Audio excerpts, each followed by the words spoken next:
So we're told that we're supposed to believe every indictment, every prosecution, and every judgment that the government makes against its people that provide the money for said government to exist in the first place. I mean, I'm not alone in that assessment, right? So why is it that criminals are ignored while the people protecting their businesses and sometimes their livelihoods are vilified as criminals? Maybe, just maybe, there's something to this two-tiered justice system talk. All you need to do is look. Hey folks, your resident man in black is back again for a new edition of the best kept secret in the conservative movement, things that need to be said. For MRC-TV, I'm Nick Kangadis. Really quick, head on over to Rumble, subscribe to our channel, and hit that thumbs up. And no matter where you watch our videos, please share, like, and don't be afraid to leave a comment. I actually read what you guys have to say, and I occasionally respond, so don't be shy. Now, on with the show. I'm not going to get into indictments because we'd be here all day counting the abuses of the resources of the DOJ, the FBI, the CIA, and other alphabet agencies that take all the taxpayer money they can while seemingly and simultaneously viewing the average American as the villains.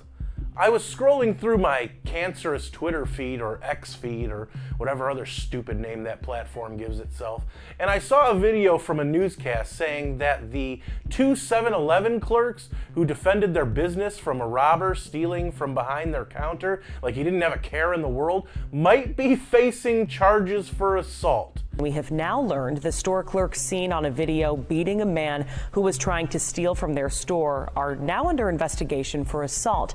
So here's how it all started. The video shows this man going into a 7-Eleven in Stockton and emptying shelves of cigarettes into that large trash can. The video then shows the two clerks try to stop him before hitting him with a stick more than 24 times.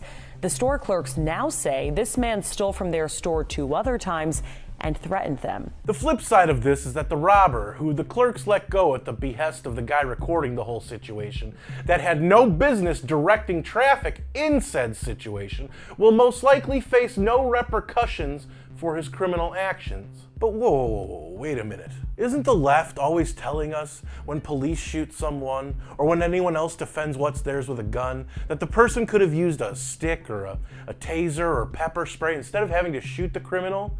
So these guys do exactly that. They beat this criminal with a stick, with the initial intention of holding the criminal until the police showed up. But that's still not good enough for Soros-funded activist DAs who are too afraid of being sued for discrimination instead of upholding the law. You sit on a throne of lies. Unfortunately, I truly believe that the left was so dejected by the clear L they got in the Kyle Rittenhouse self-defense trial that they ramped up their efforts to upend the justice system and make it so that criminals are victims and that the victims are now criminals. Look at Daniel Penny. You remember him. He's the Marine who subdued a dangerous criminal on a New York City subway after he threatened pretty much everyone on the train. What happened to him?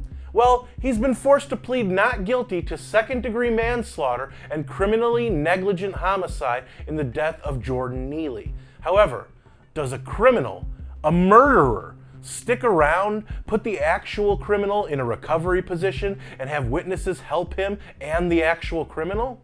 Or how about 61-year-old New York City convenience store owner Jose Alba? Surveillance video shows 37-year-old Austin Simon push the clerk behind the bodega counter and then stand over him. Moments later, a struggle ensues. The two wrestle and the clerk stabs Simon multiple times. This happened late Friday night in the Blue Moon convenience store off West 140th Street. Police were called for an assault in progress and found Simon bleeding from 2 stab wounds in his chest and 1 in his neck. He later died at the hospital, and police arrested the deli clerk, 51-year-old Jose Alba, for second-degree murder. So what happened to Alba? And yet Alba was arrested at the scene, and he was sent to jail. An openly racist, Soros-backed prosecutor called Alvin Bragg then charged Jose Alba with felony murder. He sent him to Rikers Island, a jail famous among Democrats because it's so squalid and so dangerous that they have spent decades trying to shut it down. Oh, okay. Alvin Bragg. Sound familiar? I won't get into it, but if Bragg has a habit of jailing innocent people who are just exercising their right to self-defense, what else is he capable of?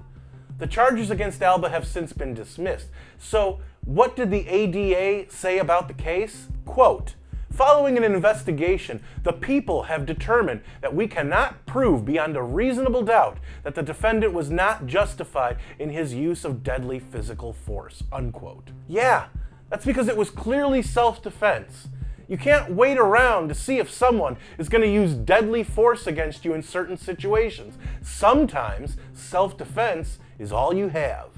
And of course, you have the Rittenhouse case. It was one of the first times in U.S. history where someone who practiced self-defense had to prove his innocence because he was found guilty by the media, politicians, and worthless celebrities. That's right. Instead of innocent until proven guilty, Rittenhouse was deemed guilty until proven innocent. Hold up. Wait a minute. Something ain't right.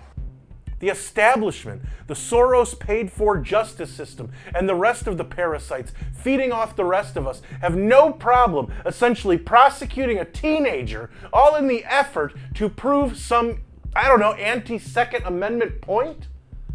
There are plenty more examples of unjust prosecutions of people simply trying to defend themselves from the criminals that aren't being pursued to be taken off the streets, as well as the mountain of violent criminals that activist DAs let back out onto the streets because, COVID? Nice excuse. Bullshit. It makes one think that the government is almost using these violent felons to scare innocent people into complying in some warped way. They say justice is blind, but it certainly seems like it's peeking through at least one side of the blindfold. So, is the seemingly corrupt justice system in place going to come for me, or were these just things that needed to be said? Let me know in the comments, where I do read most and reply to some. And don't forget to subscribe to our channel on Rumble and hit that thumbs up. If you like this video, don't forget to share, comment, and give it a thumbs up. Those are the best ways to help these videos reach more people, and it's the best way to let us know you want us to keep these videos coming. Subscribe to our channel and hit that notification bell so that YouTube might actually let you know when MRC-TV comes out with a new video if they haven't censored it or taken it down yet.